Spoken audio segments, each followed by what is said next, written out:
Hi everyone, welcome to Kokernag tuners. आज हम इस वीडियो में वोकैबलरी सीखेंगे। So let us start this video now. पहला वर्ड मैंने यहाँ पे लिखा है ग्रागी। इसकी पार्ट्स ऑफ स्पीच एडजेक्टिव है और आप इसकी प्रोनाउंसिएशन करोगे एज ग्रागी। अगर हम इसकी उर्दू मीनिंग देखेंगे लड़खड़ाता हुआ। कोई इंसान या कोई चीज़ लड़खड़ाता है तो इसके पीछे बहुत सारे रीज़न्स होते हैं। जैसे कि कोई बचपन से ही कमज़ोर होता है, वो बेचारा लड़खड़ाता रहता है फिर, या कोई ड्रग्स करता है, शराब वगैरह पीता है, या कोई मतलब बीमार होता है, या किसी की सर्जरी आती है, तो इस वजह से कोई इंसान लड़खड़ाता रहता है।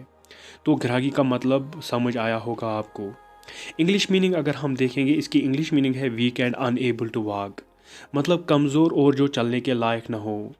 It is English meaning is weak and unable to walk. अगर हम एग्जाम्पल की तरफ देखेंगे, Rahul looked groggy. Rahul looked groggy after studying all night. Rahul looked groggy, Rahul कैसा लग रहा है? ग्रागी लग रहा है। क्यों? क्योंकि उसने रात भर स्टडी की है, इस वजह से राहुल ग्रागी लग रहा है। अगर हम सिनोनिम्स की बात करेंगे, dopey, faint, dazed, loggy, tired, shaky, weak, woozy, sluggish, stagger and wobbly. These are the synonyms of word groggy. So let us start this one by one. अगर हम पहले बात करेंगे डोपी की, it is part of speech is adjective. Urdu meaning है इसकी दवा से मुतासरा। अगर हम इंग्लिश मीनिंग की तरफ देखेंगे, tired and not able to think clearly, especially because of drugs, alcohol और लैक ऑफ स्लीप। मतलब अगर कोई इंसान ड्रग्स करता है, शराब पीता है, या रात भर नींद नहीं करता है, इस वजह से उसको थकावट महसूस हो जाएगी, तो जिस वजह से वो डोपी फील करेगा, मतलब groggy. For example, I am feeling really dopey this morning. इस सुबह मैं क्या फ़ील कर रहा हूँ? डोपी फील कर रहा हूँ, मतलब लड़खड़ाता हूँ। रीज़न मैंने बताया है, ड्रग्स, अल्कोहल और lack of sleep. Next one is I feel really dopey and I have had headache all day. मुझे आज दिन भर सिर दर्द था और मैं क्या फील कर रहा हूँ? डोपी फील कर रहा हूँ। नेक्स्ट वन इज़ फेंट। It is part of speech is adjective. अगर हम उर्दू मीनिंग की तरफ देखेंगे, बेहोश हो जाना। अगर हम इंग्लिश मीनिंग देखेंगे, ऑलमोस्ट लूजिंग कॉन्शियसनेस। अगर हम एग्जाम्पल की तरफ देखेंगे, she suddenly fell forward on to the table and fainted. वो अचानक से आगे की तरफ गिरी और किस पे गिरी? टेबल पे गिरी और बेहोश हो गई। Next one is he felt फेंट फॉर लैक ऑफ फूड। ग़िज़ा न होने की वजह से वो बेचारा बेहोश हो गया। For example, next one is desert. इसकी पार्ट्स ऑफ स्पीच भी एडजेक्टिव है। अगर हम उर्दू मीनिंग देखेंगे, हैरान। अगर हम इंग्लिश मीनिंग की तरफ देखेंगे, अनएबल टू थिंक और confused as a result of injury और फ्रॉम शॉक। शॉक होने की वजह से या इंजरी होने की वजह से वो बेचारा सोच नहीं पा रहा है मुझे क्या करना है, क्या नहीं करना है। इस वजह से वो हैरान रह जाता है। खुदा ना खास्ते किसी को एक्सीडेंट हो जाता है, तो एक्सीडेंट की वजह से वो हैरान रह जाता है, तो वो समझने की सलाहियत उस टाइम थोड़ी रुक जाती है। So this is the word dazzled is used at that time. For example, she was dazzled by a blow on the head. She was dazzled by a blow on the head. सिर में चोट लगने की वजह से वो अब desert feel कर रही, मतलब unconsciousness. After the accident Rahul was dazed. Accident के बाद राहुल क्या हो गया? बेहोश हो गया। He look dazed with drugs. Drugs की वजह से वो बेहोश लग रहा है। फोर्थ वन इज़ लॉगी।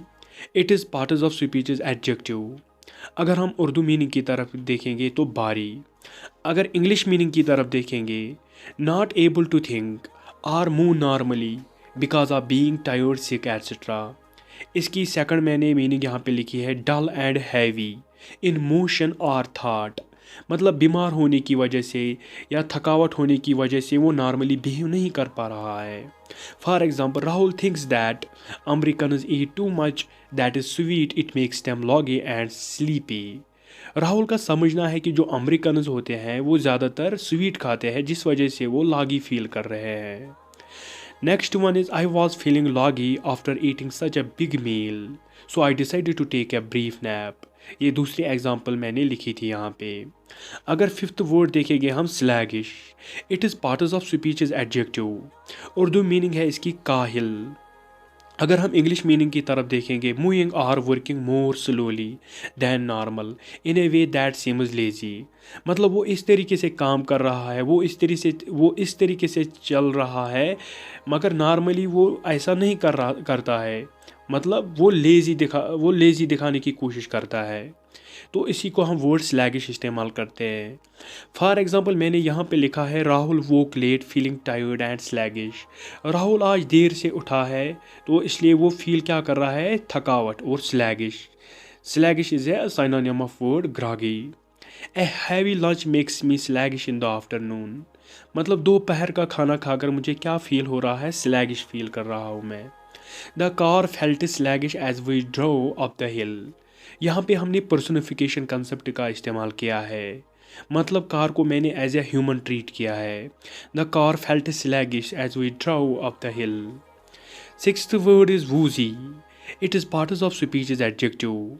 अगर हम उर्दू मीनिंग की तरफ देखेंगे, चक्कर आना। अगर हम इंग्लिश मीनिंग की तरफ देखेंगे, फीलिंग वीक और ill and unable to think clearly. For example, I was still woozy from flu. Next one is giving blood makes me feel really woozy. मतलब ब्लड देने की वजह से मैं क्या फील कर रहा हूँ, वूजी फील कर रहा हूँ। Next one is wobbly. It is parts of speech is adjective. अगर हम उर्दू मीनिंग की तरफ देखेंगे, लड़खड़ाता हुआ। अगर हम इंग्लिश मीनिंग की तरफ देखेंगे, tending to move unsteadily from side to side. Unsteadily का मतलब भी होता है डगमगाना। फ्रॉम साइड टू साइड, एक तरफ से दूसरी तरफ मैं डगमगाता रहता हूँ। For example, I was sitting on a wobbly plastic chair.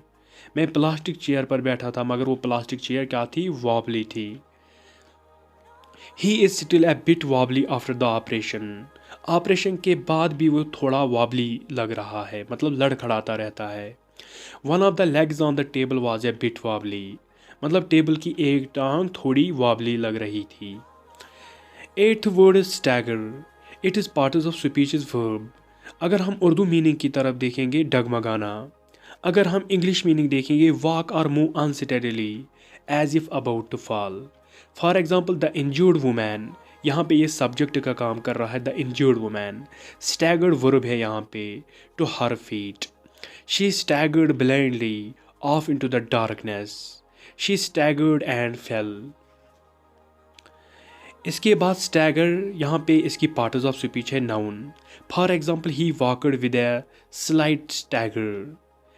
After he was attacked, he managed to stagger to the phone and call for help. अगर हम यहाँ पे देखेंगे, टू की पार्ट्स ऑफ स्पीच है प्रपोजिशन, और प्रपोजिशन के बाद ऑब्जेक्टिव केस आता है, तो यहाँ पे स्टैगर नाउन का इस्तेमाल कर रहा है। तो स्टैगर को आप याद रखोगे, ये कहीं एज अकॉर्डिंग टू कंटेक्स्ट कभी ये वर्ब का काम करेगा, कभी ये नाउन का काम करेगा। अगर हम एंटोनियम्स की बात करेंगे, मतलब ग्रॉगी के एंटोनियम्स है clear, cognizant, stable, steady, unshaky, energetic et cetera. बहुत सारे वर्ड्स हैं जो एंटोनियम्स हो सकते हैं। तो थोड़ा सा हम रिवाइज करेंगे अब कौन कौन सा वर्ड हमने पढ़ा है। देखो, ग्रागी हमने पढ़ा है, तो ग्रागी हमने आज पढ़ा है। इसके सिनोनिम्स है डोपी, डोपी भी हमने समझा है। फेंट, फेंट भी हमने समझा है। डेजर्ड, लोगी, टायर्ड तो आपको पता है, टायर्ड मैंने डिस्कस नहीं किया मगर आपको पता होगा। शेकी भी पता होगा, कमज़ोर, वीक भी पता होगा। वूजी पता नहीं होगा तो मैंने ये डिस्कस किया। Sluggish, stagger and wobbly, these are the synonyms of word groggy. So I hope आपको ये वीडियो समझ आया होगा। मुझे उम्मीद है कि आपको पसंद भी आया होगा, तो इसलिए इस चैनल को भी आप सब्सक्राइब कर लीजिएगा। Thank you. Stay happy, stay blessed.